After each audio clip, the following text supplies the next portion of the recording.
बोलो जयकारा बोल मेरे श्री गुरु महाराज की जय। विचारवान गुरुमुख भाई बहनों,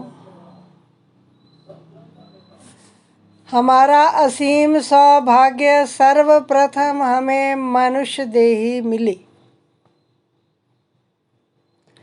उसके ऊपर ईश्वर की कृपा के सतगुरु के साथ संपर्क हुआ और उनसे रिश्ता जुड़ा। उसके बाद और कृपा हुई कि सतगुरु की बख्शी हुई दात सच्चा नाम,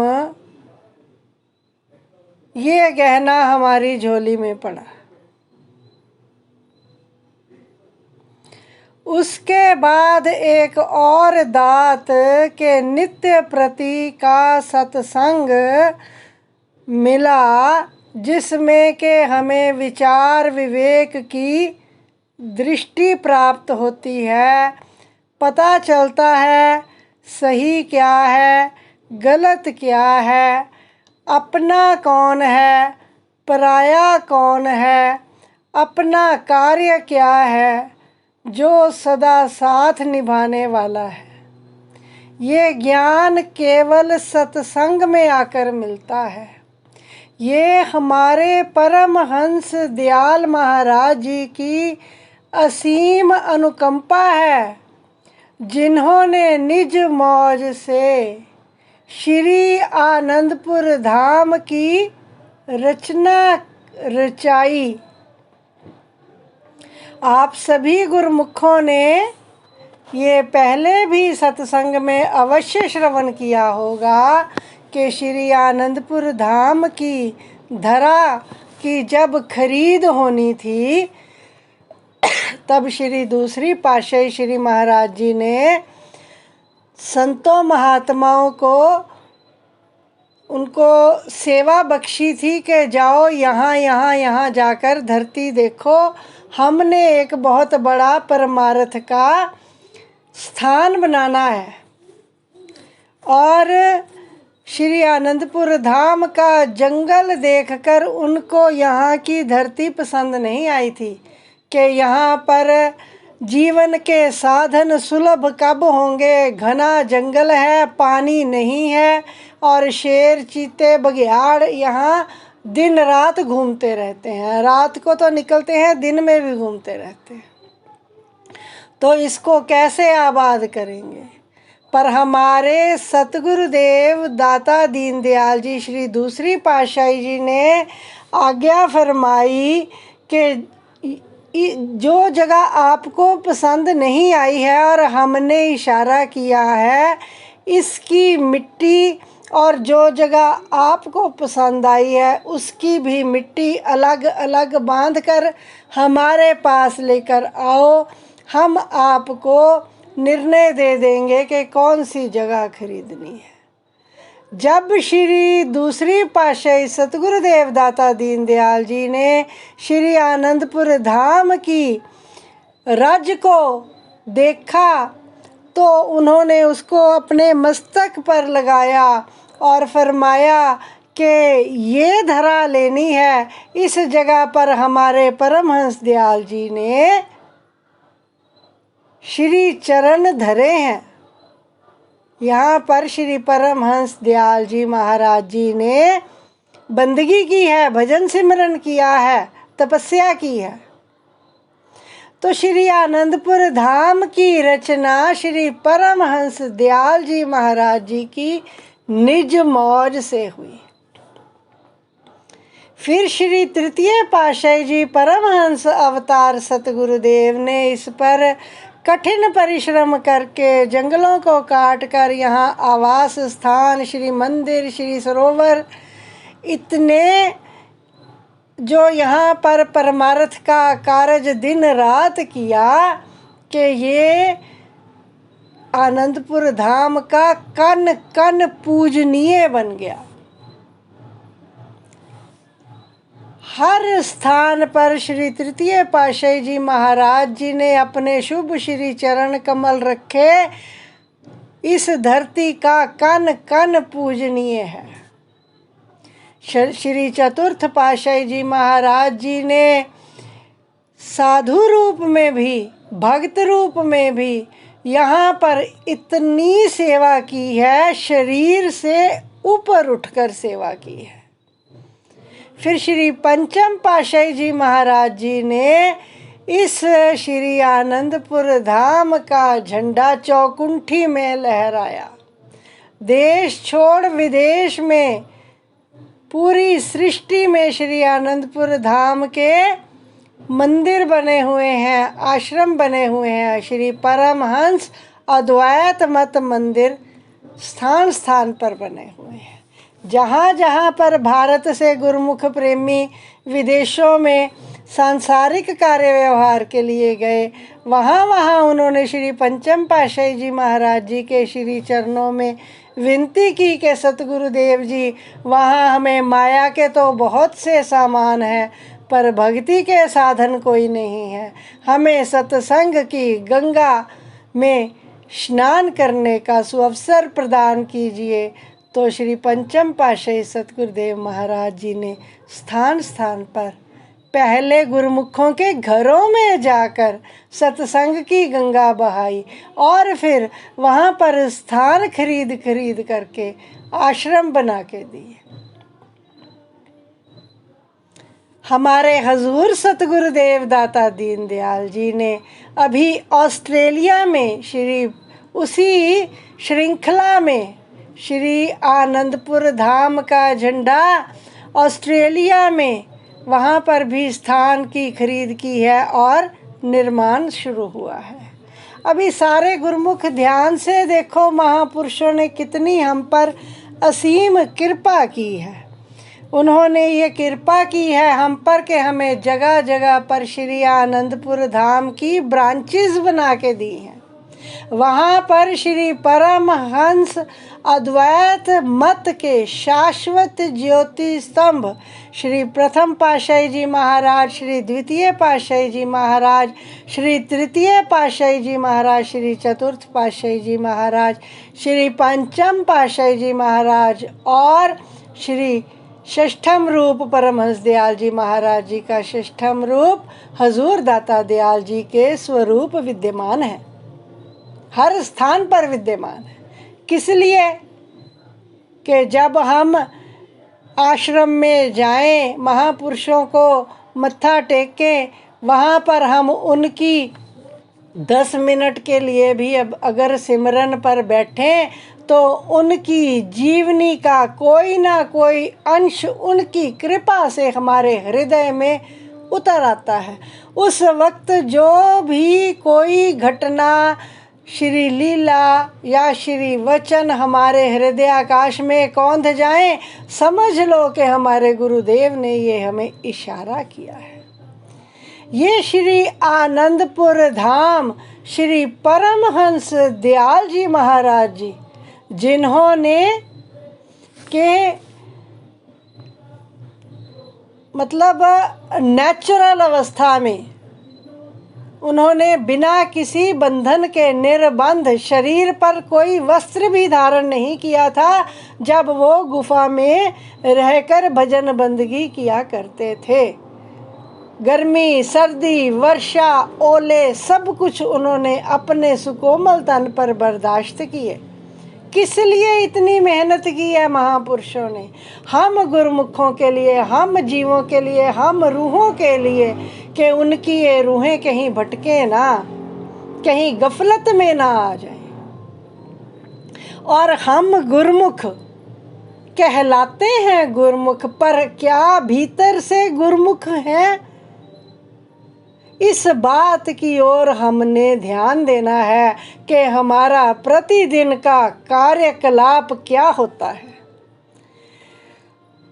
सुबह से उठकर रात्रि विश्राम तक जाने से पहले हमने कितनी बार सतगुरुदेव को याद किया और कितनी बार संसार को याद किया, कितनी बार हमने छिद्रान्वेषण किया, चाहे संसार में अपने साथियों का, परिवार के सदस्यों का, या अपने मित्रों का, या अपने संपर्क में आने वाले किसी भी व्यक्ति का। कितने लोगों का हमने छिद्रान्वेषण किया। छिद्रान्वेषण कहते हैं हमने उनकी बुराई देखी। ये सुबह से लेके शाम तक हमने क्या किया है? क्या कभी इस कार्यवाही के बारे में हमने सोचा है कि हमने कितना समय भक्ति के साधनों को दिया और कितना समय हमने व्यर्थ के, बेकार की बकबक में, मन के पीछे लगकर व्यर्थ की बकबक में समय खर्च किया? क्या जो एक श्वास हमारा निकला हमें वापस मिल सकता है? एक श्वास जो हमारा सिमरन के बिना व्यर्थ चला गया, क्या वो हमें अपने जीवन की पूरी कमाई खर्च करके एक श्वास मिल सकता है? नहीं मिल सकता। और अगर उस श्वास को हमने निंदा में, चुगली में, झूठ में, असत्य भाषण में या किसी की बुराई करके अगर हमने खर्च कर दिया, तो उसका क्या फल भोगना पड़ेगा? कभी इसका भी विचार किया है? नहीं। क्या हमने कभी ऐसा विचार किया है? नहीं। हम गुरुमुख केवल अपने मन को आगे रखते हैं और कहते गुरुमुख हैं। हम गुरुमुख नहीं हैं जब तक हम गुरु को मुख्य नहीं रखते। परमहंस दयाल जी महाराज जी के सुंदर और शक्तिशाली सिंहासन को क्या हजूर दाता दयाल जी ऐसे ही संभाल कर बैठे हैं? क्या उस पर कोई विराजमान हो सकता है? उसको कोई छू भी सकता है? उस सिंहासन को, उसके ऊपर बिछी हुई चद्दर को क्या मत्था टेकना भी सबके लिए संभव है? नहीं संभव है। परमहंस दयाल जी महाराज श्री आनंदपुर धाम की अपनी ताकत से पालना कर रहे हैं। हमारे पंचम पातशाह सतगुरुदेव महाराज जी के वचन हैं कि हमने परमहंस दयाल जी महाराज जी के सिंहासन को छुआ मात्र है। उनकी इतनी कमाई है कि श्री आनंदपुर धाम की जड़ें पाताल लोक तक धसी हैं। उनकी इतनी कमाई है कि जिनके सिंहासन को छूने मात्र से सारी सृष्टि की संभाल हो रही है, उनकी मूल कमाई को तो छुआ तक नहीं है। तो ये हमारा असीम सौभाग्य है, हमें साकार स्वरूप में श्री परमहंस दयाल जी महाराज जी अपने छठे रूप में विराजमान होकर हमें दर्शन देते हैं। इस सुंदर सौभाग्य का जितना फ़ायदा उठाया जा सके हमें उठा लेना चाहिए। हमारा जीवन भी कोई ज़्यादा नहीं बचा है। ये नहीं है कि हमने 100 150 साल तक जिंदा ही रहना है और हम दर्शन करते ही रहेंगे। ऐसा सुंदर मौका जल्दी से आने का नहीं है। जो भी सुंदर सुअवसर सतगुरुदेव की कृपा से इस जीवन में मानने का मौका मिल जाए तो उसको लाभ उठा लेना चाहिए। क्योंकि सतगुरुदेव फरमाते हैं, गुरु माथे से उतरे शब्द विहूणा होए। गुरु माथे से उतरे शब्द विहूणा होए, ताको काल घसीट ले राख न सके कोई। सतगुरुदेव जब हमें नाम की दीक्षा देते हैं तो स्वयं निराकार स्वरूप में हमारी दोनों आँखों के दोनों भौहों के बीच में मस्तक पर विराजमान होते हैं। और जब हम गुरुदेव के आदेश की अवज्ञा करते हैं, जब हम गुरुदेव की आज्ञा पर पैर रखकर अपने मन की मति पर चलते हैं, उसको कहते हैं गुरु माथे से उतरे। कोशिश करके देख लेना, अनुभव करके देख लेना, अगर गुरु की आज्ञा पर पांव रखकर आगे जाएंगे तो चारों तरफ काल माया का पसारा है, और भजन सिमरन पर कोशिश भी करोगे तो बैठ नहीं पाओगे, जितना मर्जी कोशिश कर लो। अगर गुरु की आज्ञा को मान रहे हैं तो भजन सिमरन में भी मन स्थिर हो जाता है, और अगर गुरु की आज्ञा याद नहीं है तो भजन सिमरन में चित्त नहीं लगता, जो कि मेन मकसद है। हमारे पंचम पातशाह सतगुरुदेव महाराज जी ने जो नियम बनाए हैं, किस लिए बनाए हैं? श्री आरती पूजा फरमाते हैं प्रेम से करो, एक एक शब्द को ऐसे गाओ कि हृदय की गहराई से निकल रहा है। श्री आरती पूजा प्रेम से करने का भाव क्या है?